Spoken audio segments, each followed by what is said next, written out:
Êtes-vous vraiment conscient que vous vivez ou vous existez? Aujourd'hui, je vais vous démontrer que vous n'êtes pas conscient que vous vivez. Même quand nous disons en Ecclésiaste 9:4, mieux vaut un chien vivant qu'un lion mort, nous ne comprenons pas cela, nous prenons cela comme une simple chanson, comme des paroles en l'air. Mais cela ne représente rien dans notre perception. Regardez, quand une personne fait un accident, il y a un indice qui doit démontrer que cette personne pourra vivre. Vous savez c'est quoi? C'est la respiration. Est-ce que vous êtes conscient de votre respiration? Dans la respiration, nous avons deux phases.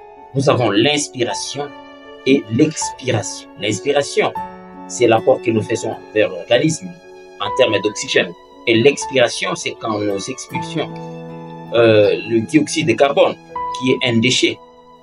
Et c'est ce phénomène, c'est cette harmonie, c'est ce mouvement qui crée ce que nous appelons la respiration. C'est quelque chose de très important. Est-ce que il nous arrive de prendre une seule minute pendant la journée, de réfléchir, de constater notre respiration? Non, parce que c'est quelque chose que nous considérons comme trivial, comme simple, parce que nous l'avons tous les jours. Écoutez, c'est ça exactement le problème que nous avons aujourd'hui dans la société, l'espèce humaine. Vous possédez quelque chose, à force de la posséder, vous trouvez la chose devenir inutile. On avait toujours pris un jour un garçon, on l'a tenu au niveau de la tête, on l'a enfoncé dans l'eau. Pendant une minute, et la personne, le garçon commençait à se battre dans l'eau. Et quand on l'a relâché, on lui a posé la question, quand tu étais dans l'eau, quelle est la chose que tu avais désiré le plus?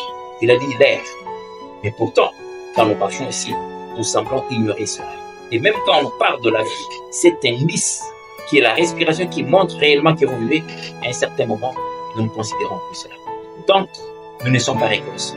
Il est dit en Psaume 53, verset 1, « Mon âme bénit l'Éternel, et tout ce qui est en moi bénisse son saint nom. » L'âme doit bénir Dieu, ce n'est pas des paroles en l'air. Dans l'âme, nous avons l'intelligence, nous avons la volonté, nous avons les sentiments. On doit sentir la gratitude, la reconnaissance dans les sentiments que vous émettez au quotidien. Le psalmiste l'a fait. Il y a toujours un avantage. Quand vous lisez 1 Samuel 17, 37, David dit « L'Éternel qui m'a délivré de la griffe du lion et de la patte de l'ours me délivrera aussi de la main de ce Philistin. » Quand vous êtes reconnaissant, vous poussez Dieu à agir davantage. Mais quand vous êtes ingrat, alors là vous dites aux forces spirituelles d'être contre vous. Si David a tenu, c'est parce qu'il n'avait pas oublié les bienfaits de l'Éternel. Rappelez-vous, il est dit en Lamentation 3, 22, que les bontés de l'Éternel ne sont pas épuisées, ses compassions ne sont pas à leur terme, il les renouvelle chaque matin. Plus vous êtes reconnaissant, plus vous allez pousser les créatures à agir encore davantage en votre faveur. Apprenez à être reconnaissant pour toutes les petites choses dont vous jouissez au quotidien, comme la respiration. Elle est tellement importante parce que c'est la marque ou l'élément qui prouve que vous existez. Alors comprenez bien cela. C'est votre serviteur, Ben Alain Kitenge. Merci, à la prochaine.